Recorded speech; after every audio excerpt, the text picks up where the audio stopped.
ഇന്നത്തേത് നല്ല ഹെൽത്തി ആയിട്ടുള്ള ഒരു ഈസി ബ്രേക്ക്ഫാസ്റ്റ് ആൻഡ് ഡിന്നറാണ്. അത് നമുക്ക് പരത്തും കുഴക്കൊന്നും ചെയ്യേണ്ട, വേഗത്തിൽ ഉണ്ടാക്കിയെടുക്കാനും വേണ്ടിയിട്ട് പറ്റും. അതിൻ്റെ റെസിപ്പി ആയിട്ടാണ് വന്നിട്ടുള്ളത്. വീഡിയോയിലേക്ക് പോവാം. വീഡിയോ ഒന്ന് കണ്ടുനോക്കാം. ഇതിലേക്ക് 1 കപ്പ് ചെറിയ ചൂടുള്ള പാൽ ഒഴിച്ച് കൊടുക്കുന്നുണ്ട്.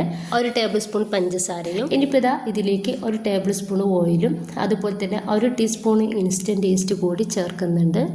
ഇനിയിപ്പോൾ നമുക്കിത് നന്നായിട്ടൊന്ന് മിക്സ് ആക്കി കൊടുക്കുക. ഇതെല്ലാം കൂടി നന്നായിട്ടൊന്ന് മിക്സ് ആയിട്ട് കിട്ടണം. അപ്പം നമുക്ക് ഒരു 10 മിനിറ്റ് ഇതൊന്ന് മൂടി വെക്കുക. ഈ ഒരു ഈസ്റ്റ് ഒന്ന് വർക്കായിട്ട് കിട്ടാൻ വേണ്ടിയിട്ടാണ്. ഒരു 10 മിനിറ്റ് ആഴപ്പോഴേക്കും നമ്മുടെ ഈസ്റ്റൊക്കെ നന്നായിട്ട് പൊങ്ങി വന്നിട്ടുണ്ട്. ഇനിയിപ്പോൾ നമുക്ക് ഇതൊന്ന് മിക്സ് ആക്കി കൊടുക്കുക. ഇതിലോട്ട് ഞാൻ ഒരു കോഴിമുട്ട പൊട്ടിച്ചൊഴിച്ച് കൊടുത്തിട്ടുണ്ട്. എന്നിട്ട് ഒന്നുകൂടി നന്നായിട്ട് ഒന്ന് മിക്സ് ആക്കി എടുക്കുക.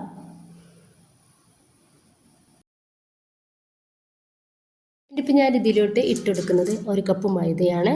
എന്നിട്ട് നന്നായിട്ടൊന്ന് മിക്സ് ആക്കി എടുക്കുക.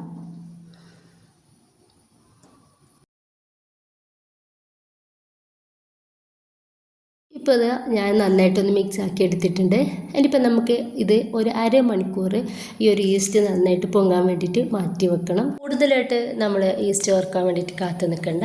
ഒരു 15-20 മിനിറ്റ് മാത്രം ഇതൊന്ന് ഈസ്റ്റ് വറുക്കാൻ വേണ്ടിയിട്ട് വെച്ചാൽ മതി. ആ രീതിയിലായി കഴിഞ്ഞാൽ നമുക്കൊന്ന് എടുക്കട്ടോ. ഇനിയിപ്പോൾ ഞാൻ ഇതിൽ നിന്ന് ഒരു 2 കയ്യിൽ മാവ് ഒന്ന് മാറ്റി വെക്കുന്നുണ്ട്. അത് നമുക്ക് വേറൊരു ആവശ്യത്തിനാണ്. ഇതിൻ്റെ മേലൊന്ന് ഒഴിച്ചെടുക്കാൻ വേണ്ടിയിട്ട് അതൊന്ന് മാറ്റി വെക്കാം.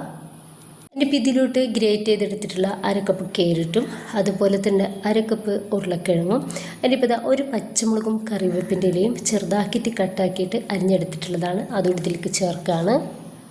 ഇതിലോട്ട് ആവശ്യത്തിനുള്ള ഉപ്പിട്ട അതുകൂടി ഇട്ട് കൊടുക്കുക. എന്നിട്ട് നന്നായിട്ട് തന്നെ നമുക്കിതൊന്ന് മിക്സ് ആക്കിയെടുക്കാം.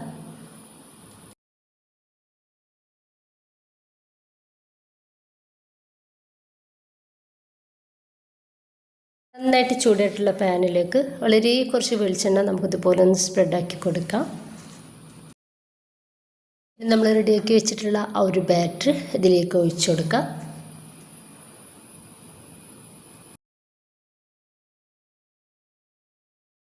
ഇനിയിപ്പോൾ എല്ലായിടത്തും നമുക്ക് ഇതുപോലെ ഒന്ന് റെഡിയാക്കി കൊടുക്കാം.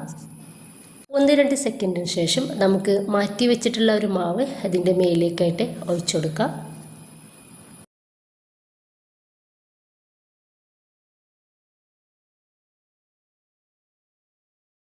ഇതൊന്ന് മൂടി വെക്കുക. എന്നിട്ട് മീഡിയം ടു ലോ ഫ്ലെയിമിലിട്ടിട്ട് ഒന്ന് റെഡിയാക്കി എടുക്കുക. 10 മിനിറ്റ് ആയപ്പോഴേക്കും മേൽഭാഗമൊക്കെ നന്നായിട്ട് ഡ്രൈ ആയിട്ട് കിട്ടിയിട്ടുണ്ട്. സമയത്ത് നമുക്ക് ഇതൊന്ന് മറിച്ചിട്ട് കൊടുക്കാം. വേണമെങ്കിൽ മാത്രം ഇതൊന്ന് മറിച്ചിട്ട് കൊടുത്താൽ മതി. ആ ഒരു മേൽഭാഗം ഒന്നുകൂടി ഒരു ചെറിയൊരു കളർ മാറ്റം വരാൻ വേണ്ടിയിട്ട് മാത്രമാണ് നമ്മളിങ്ങനെ ചെയ്യുന്നത്. 1-2 മിനിറ്റ് മാത്രം വെച്ചാൽ മതി. അപ്പോൾ ഇങ്ങനെ ആയാൽ നമുക്കിത് പ്ലേറ്റിലേക്ക് മാറ്റി കൊടുക്കാം. അപ്പോൾ ഇത്രയുള്ളൂ. കിടിലൻ ടേസ്റ്റാണ് ഇതിന്.